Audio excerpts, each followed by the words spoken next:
What's going on, everybody? You already know what it is. It's your boy Pitts from Pitts and Push Sports Talk Radio, Pitt Sports Zone, Bowie TV, coming to you from Spartanburg, South Carolina, with Florida Memorial International.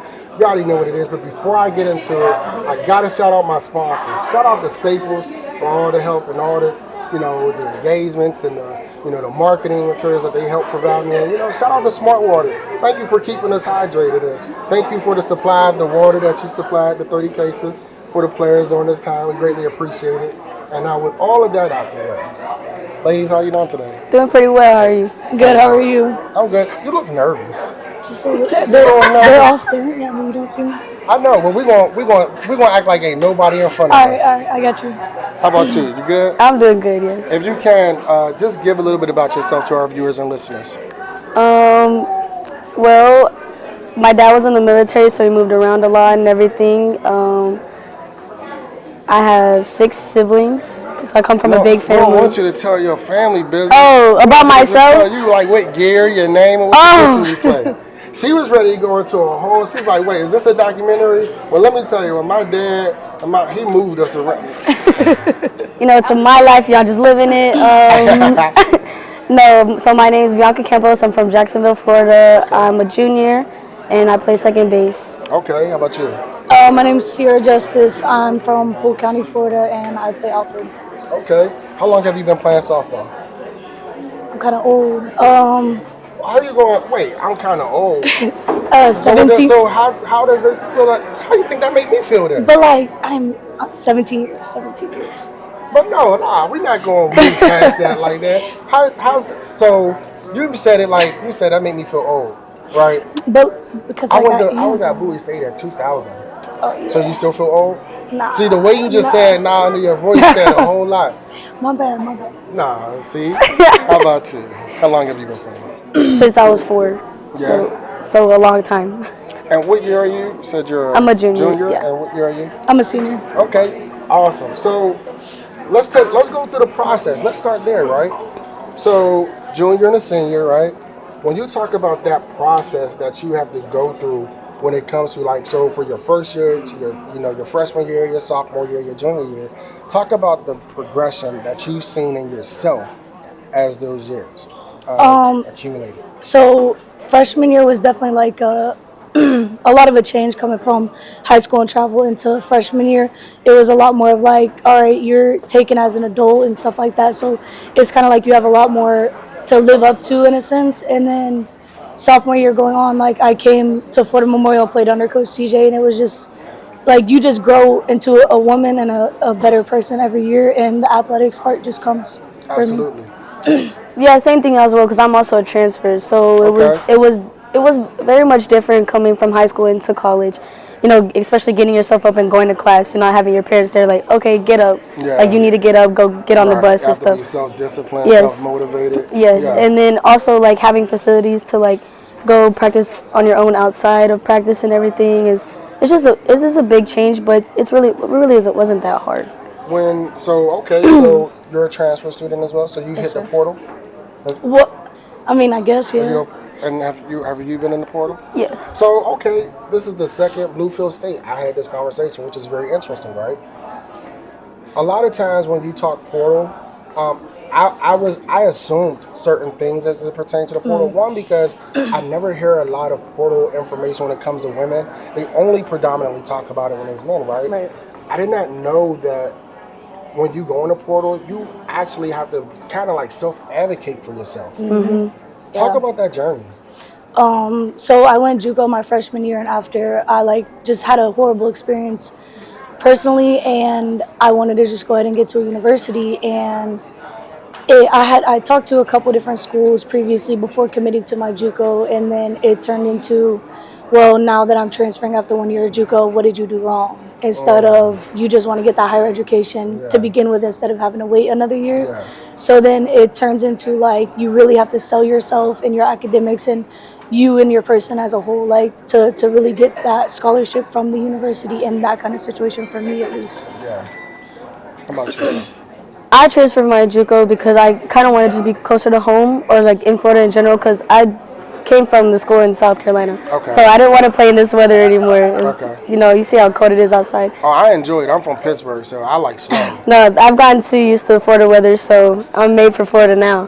But so I just wanted to play in school in Florida and everything. So I seen like my sister was committed to FMU because she played soccer. So I was like, let me just email the coach, and I emailed Coach CJ, and she emailed me right back. Talking about FMU, Florida Memorial International, right? Talk about, you know, the culture, you know, when you talk about, because, you know, culture, you know, plays a part of everything that we do, right? It's the success and the failures of life, right? It depending on, you know, whether the culture is positive, you know, influential, you know, or negative and downgrade. So, you know, when you talk about that and you talk about your coaches, right? You know, talk about the importance of the culture that your coaches have brought to the program. For me, I love the culture here on this team. You know, like I came from a school where like I was like the only Hispanic on the team and everything, and you know, like it was a predominantly white school. Yeah.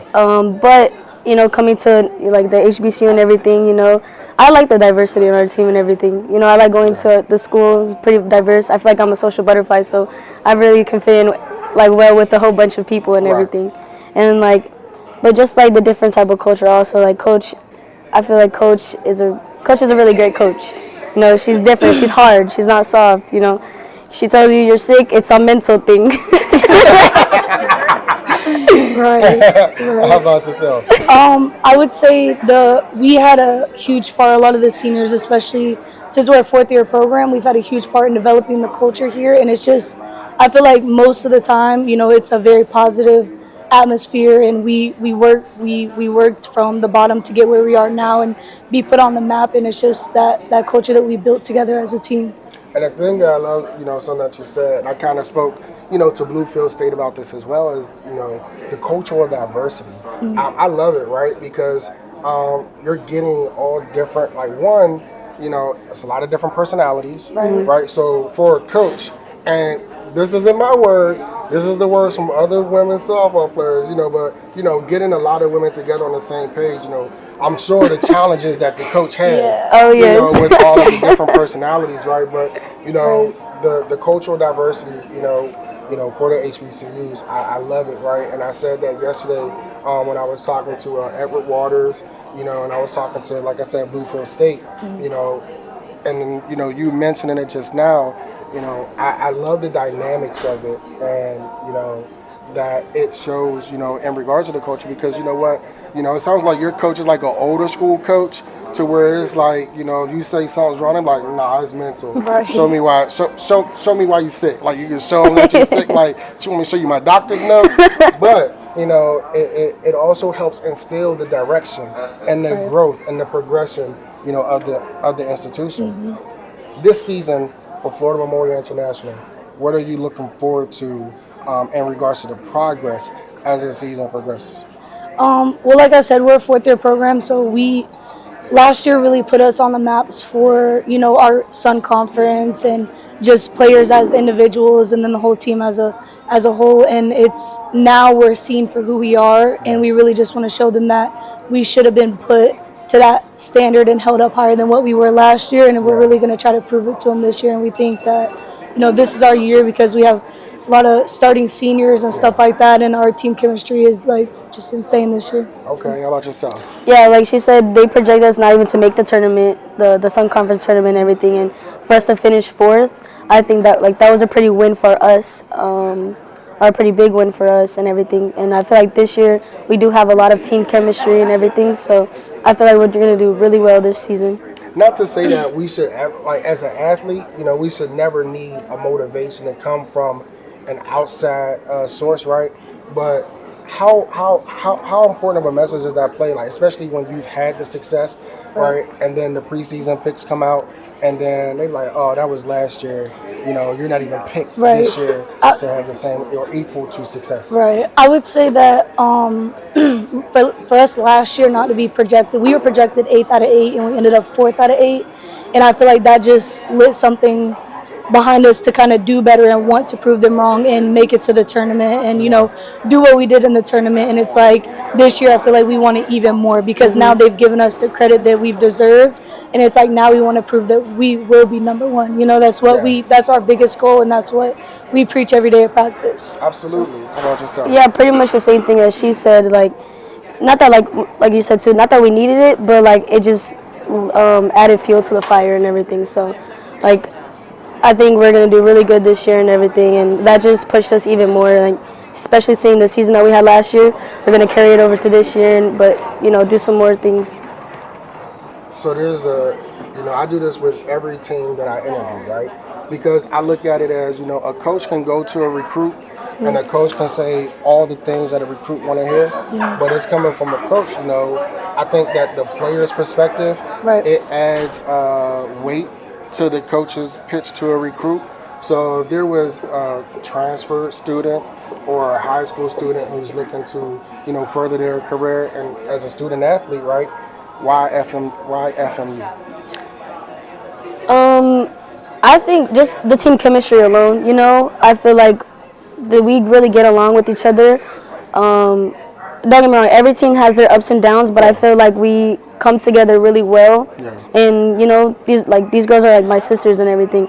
I have a lot of sisters, but these girls are really like my sisters. So I think team chemistry alone just would made me stay. Absolutely. So, for me, I would say it's being a part of something bigger than yourself. Definitely, you feel that a lot at FOMO, and it's like Bianca said, it's a part of being a part of a family. It's really like there's people on the team that they care about you, even though you guys aren't the closest. Like everyone truly cares for everyone, and that's something big to be a part of. Well, I thank you again for taking this time to sit down with me. I wish you the best of luck in this upcoming season, and I look forward to hearing the story at the end of the season, how the preseason conference picks now with the postseason, accolades and first team and second team picks look like. So, good luck this year. Thank you. Let's get it. Yes, sir. Thank you. Alright, here I'm your host, Pitts from Pitts and Push Sports Talk Radio, Pitt Sports Zone.